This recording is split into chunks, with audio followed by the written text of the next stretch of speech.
For today, I just want to explain the rational choice view in a little bit more depth.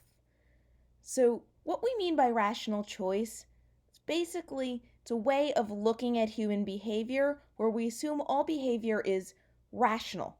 And by rational, I don't mean sane, right? I mean that rational behavior is always driven towards increasing utility. So, we use the term a lot when we talk about economic behavior, right? Because if you've ever taken an economics class, we know that the rational man is a concept in economics where this rational man always seeks to maximize their own utility. That's what we're saying here with a rational choice view, that people seek to maximize their utility, right? So increase benefits, decrease costs. If the benefits outweigh the costs, the behavior is rational. If the costs outweigh the benefits, the behavior is irrational. So, for the purposes of voting, there are a lot of very tangible costs. It takes time. If you're in a caucusing state, it takes a lot of time to caucus. But let's assume voting in primaries and general elections, right? You have to go to the polls. Sometimes you even have to wait online at the polls. When I voted in the 2018 midterms, the line snaked through the elementary school where I vote, and it took, I think it was about a half an hour for the line for me to get up to the front. That was literal time, right? I could have been at work or doing things that I needed to do. So it costs time. It also costs time to do a lot of the things that I've put under energy, right? It costs money. I could have been working. What if I had an hourly job where now I lost wages because I was standing online rather than working? It can cost mileage if you live in the suburbs and you have to drive to your polling place. Right? If you live in rural areas, you might have to drive quite far. So that would be gas money and mileage on your car. In the city, if you have a Metro card, it may cost a Metro card swipe. Now, most people do live in walking distance of their polling place in New York, but still, it is very rare that that happens outside of major metropolitan areas. And even so, it's not always the case here or in other major metropolitan areas. Then we have energy, right? This overlaps with time, like I said. It costs energy to know things about voting, right? You have to know where and when and how to register to vote, right? Most states do not allow same-day voter registration, which means you have to register in advance before a specific deadline. In some states, you must show photo ID to vote. And you'll notice I posted a YouTube video of John Oliver discussing voter ID laws. So that'll get you a lot more information on that particular topic if you're interested. So it takes energy to get the proper ID and to know to have it. You also have to learn about the candidates, right? And people are cognitive misers. It means we don't want to have to learn more than we have to learn. It's just good sense. Now, it's okay if costs are high. As long as benefits are high, it's still rational to do the action, right? So it would still be rational to vote, even if voting costs a lot, as long as the benefits are very high. But the thing is voting doesn't really have a concentrated benefit. Your single vote does not make a difference. Now, I say that, and I do believe there's an article posted in the readings for today about an election where it was decided by one vote. In local elections especially, margins can be very, very small, and your vote may make a difference.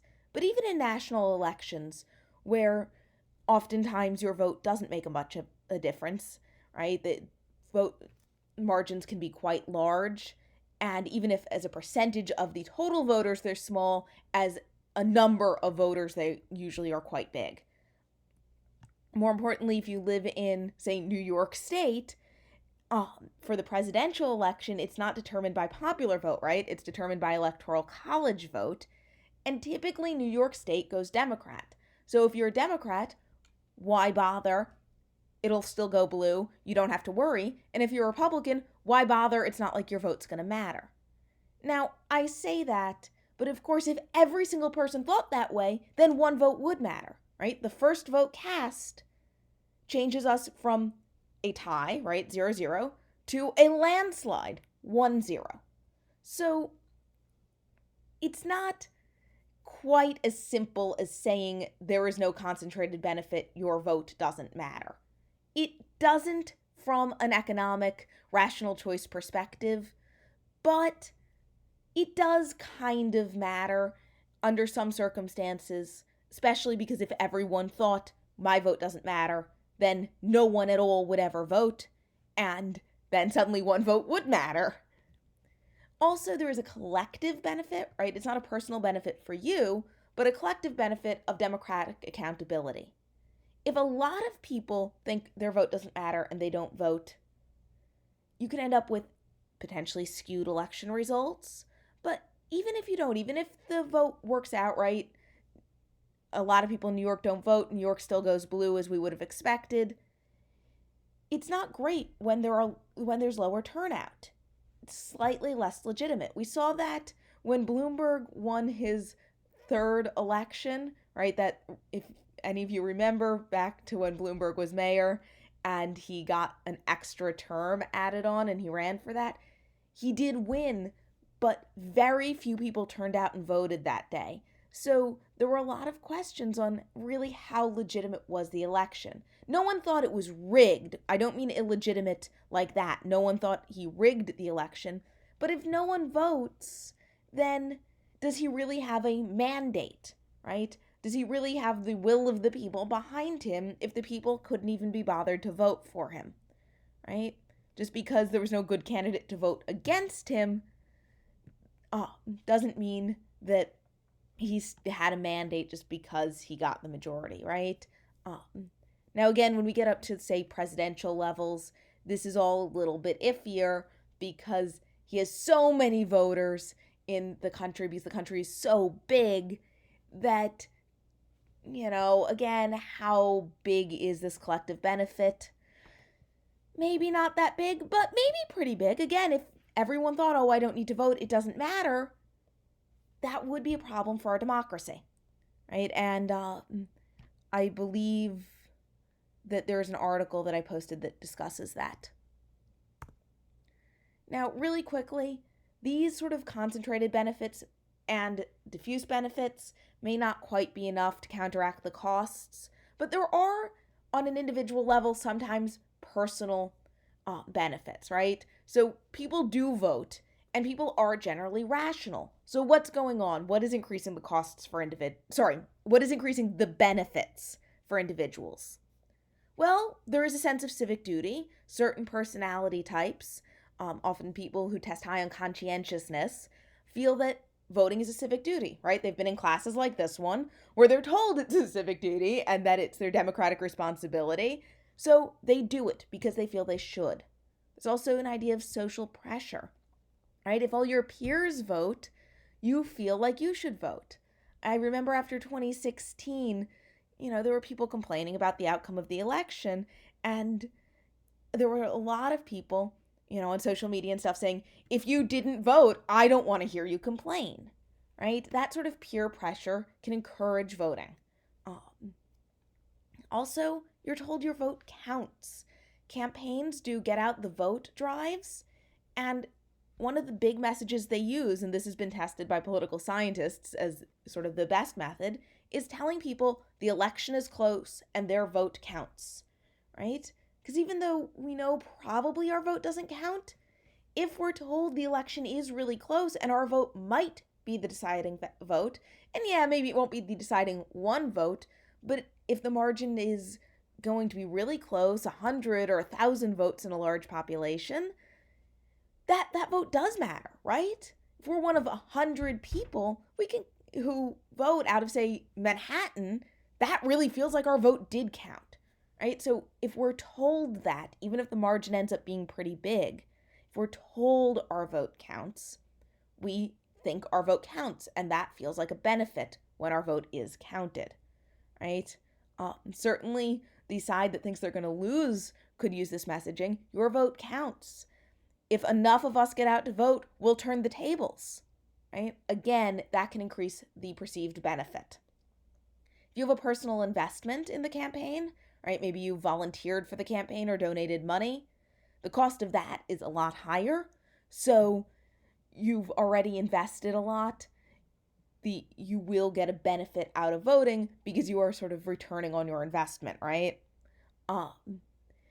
Also, you might have just a personal interest in the outcome, like a personal stake in the politician's policies. You might also possibly really like the person, or maybe you work for the person, right? You work on their campaign, and then they say, if I win, I'll offer you a job in wherever, right? When I was working on a county executive campaign as press secretary, she said that, I'd be able to continue that job in the county. So that kind of thing. Obviously, again, that would be also a personal investment. I invested a heck of a lot of time in that campaign. I mean, I was paid. I was, a paid employee, but there was still a lot of personal investment. And obviously, most people don't have a huge personal investment or a huge stake in the outcome. So it really does go back to civic duty and because you are told your vote counts. Right? So that's what we mean by rational choice model of voting. The costs typically outweigh the benefits if we look at just a classic cost benefit analysis. And I'm going to go back to that for a second. Right? If we look at this classic cost benefit analysis, voting costs a lot, it has very little benefit. We would say that voting is irrational. There is really no point in voting. Your vote doesn't matter, so why spend all these costs when you get no real benefit? You might as well free ride on the irrational suckers who vote and get the benefit, the democratic accountability, for example, without actually having to vote and spend these costs. But we have to take into consideration these other factors, these other things. Civic duty is considered sort of an extra variable in the equation by political scientists.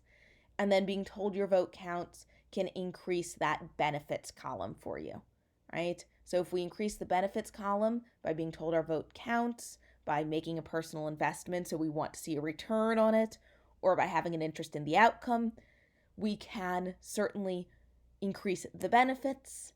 And then on top of that, we have the civic duty variable, which may help offset costs as well. So that's what we mean by rational choice model. And then I will let you read about the demographic view online.